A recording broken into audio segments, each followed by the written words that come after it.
Olá, aqui quem fala é Michele Camargo, seja bem-vindo a mais um vídeo do nosso canal. E no vídeo de hoje a gente vai falar sobre como calcular momento de inércia polar de eixos maciços e eixos tubulares. Esse assunto está dentro da nossa série Conceito Direto ao Ponto na temática de resistência dos materiais. Se esse é o primeiro vídeo que você assiste meu, eu sou Michele Camargo, engenheiro mecânico pela Universidade Federal de Itajubá, há mais de 14 anos atuando como engenheiro de vendas e aplicações no setor industrial e também há mais de 20 anos como professor. Já fui professor de ensino médio, fundamental, ensino técnico, e na faculdade por mais de 5 anos ministrei várias disciplinas, entre elas resistência dos materiais. A propósito, a gente tem um curso de resistência dos materiais mais completo, né? Se você tiver a necessidade de aprofundamento, convido você a conhecer, tem um link na descrição do vídeo, e através desse curso a gente tem um grupo exclusivo do WhatsApp, né? Então, como eu disse, mais informações na descrição do vídeo. Bom, vamos lá, né? Vamos ao tema da aula de hoje, né? O que seria o momento, como calcular, né, o momento de inércia polar, que é conhecido como J ou JO, dependendo do livro, né, do autor que você está considerando. Mas antes da gente falar de momento de inércia, lá em estática ou mecânica geral, a gente fala, ou a gente estuda, né, momento de inércia, né? O que seria o momento de inércia? O momento de inércia ele é uma propriedade geométrica de área, né, da área que eu estou trabalhando, né? Mas o que representa o momento de inércia? O que ele traz de informação? Ou por que eu preciso calcular o momento de inércia?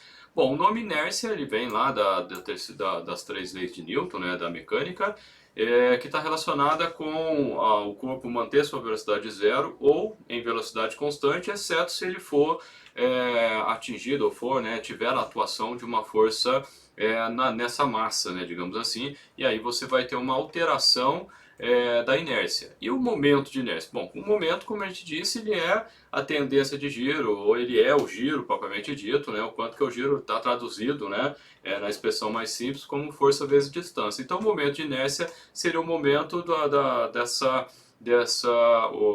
dessa inércia, digamos assim. E o que isso quer dizer? Ele indica quanto maior, ou quanto é maior ou menor a dificuldade de o giro de uma determinada área, né? Então, se for mais fácil o giro, o momento de inércia é menor. Se for mais difícil, o momento de inércia é maior. E aí a gente tem que calcular esse momento de inércia em relação aos eixos, né, que eu preciso, né? Então ele tem digamos, ele está relacionado a um plano, né? Então eu tenho os eixos dos planos, e o eixo polar, propriamente dito, ele é o eixo perpendicular à área. Então por isso que ele é chamado algumas vezes de JO, como fazendo menção à origem, né, dos eixos coordenados, x e y, por exemplo, e seria o eixo z, né, dependendo da maneira como você coloca o seu plano, né? Então digamos que eu tenho essa área aqui, né? Então de um modo geral a gente coloca isso como x, y, z, mas é só uma classificação, né? Você pode alterar isso.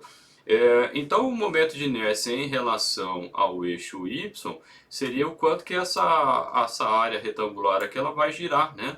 Então nesse caso aqui, se eu vou girar essa área em relação a esse eixo y, é mais difícil. Então, como que eu mostro isso? Através do momento de inércia. O número, o valor do momento de inércia, ele vai ser maior. Se eu considerar o eixo Z, né, então ele vai girar aqui em torno do eixo Z, como se fosse uma cartolina aqui girando ao redor do eixo Z, né? Ele vai fazer essa trajetória, alguma coisa assim, né? Veja que eu tenho uma distância menor em relação a Z comparado com Y, então o momento de inércia que eu fosse fazer o cálculo, que o momento de inércia em relação, o momento de inércia em relação a Y é maior do que o momento de inércia em relação a Z nesse meu exemplo. E o que seria eu posso muitas vezes, ao invés de calcular o momento de inércia em relação a um eixo qualquer, eu calcular em relação ao eixo que passa no centroide da área, né? Então esse centroide da área, então nesse caso aqui seria bem no centro, bem na metade das distâncias, né? E o momento de inércia dessa área em relação ao centroide é menor ainda do que em relação, então se eu fosse colocar aqui, né? Aqui é y, né? Y' e z', né? Os momentos de inércias de y em relação a z serão maiores do que em relação ao y' ou ao z'. Por quê? Porque eu tenho uma áreazinha menor, digamos assim, uma distância, essa distância aqui que eu estou me referindo, né? E o eixo polar seria se eu fosse girar essa figura, nesse exemplo aqui, no eixo em relação ao eixo x'. Então o eixo polar nesse sistema de coordenadas que eu coloquei seria o x' aqui. Poderia ser em relação ao x também, né? Se ele, essa área aqui girar aqui em torno disso. E por que eu preciso do momento de inércia polar? Porque no caso de torção é a seção transversal que vai girar, né? Então esse que é o motivo, por isso, né, que é importante, né, entender o momento de inércia. E como que eu calculo o momento de inércia? Bom, o momento de inércia ele está relacionado com a área, isso é estudado lá em estática ou mecânica geral. E eu posso pegar, né, nesse caso aqui considerando uma área circular cheia, né, eu pego um anel diferencial.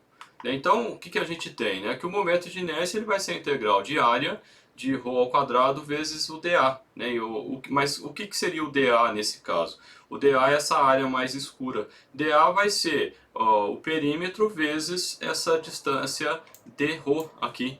Então, quando eu faço essa substituição do dA por 2π ρ, que é o perímetro, vezes essa distância, eu tenho essa área do anel. Consequentemente, aplicando aqui a integral diária, resolvendo, né, eu vou chegar que o momento de inércia, alguns livros chamam de JO, como eu havia comentado, é π sobre 2 vezes c a quarta, onde c é o raio máximo aqui do meu corpo. Alguns livros, ao invés de relacionar com raio, ele relaciona, né, alguns autores relacionam com o diâmetro. Aí vai mudar essa fração. Essa seria a única diferença. E no caso de uma seção tubular, ou uma seção oca, né, que é o eixo oco que a gente vai calcular, nada mais é do que o momento de inércia da área cheia menos o momento de inércia da área circular, da área vazia.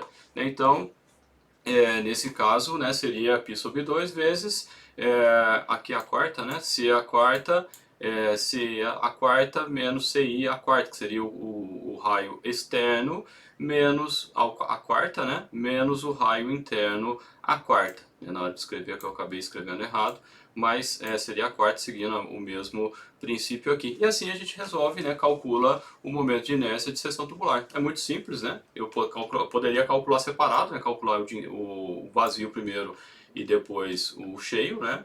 E a gente viu, vê isso inclusive, né, na mecânica geral, que a gente pode fazer, dividir, digamos assim, uma área mais complexa em áreas menores e o vazio a gente subtrai. É exatamente o que a gente fez aqui para chegar nessa área aqui. Beleza, pessoal? Chegamos ao final. Se gostou, compartilha, dê um joinha, compartilha o nosso vídeo. Se as nossas aulas fazem diferença no seu aprendizado, compartilha aí com o pessoal, né, que você conhece. E mais uma vez, se você tiver interesse em aprofundar os seus conhecimentos, tem o nosso curso de resistência dos materiais que você pode acessar, né, as informações pelo link na descrição do vídeo. Beleza, pessoal? Um abraço e até a próxima aula.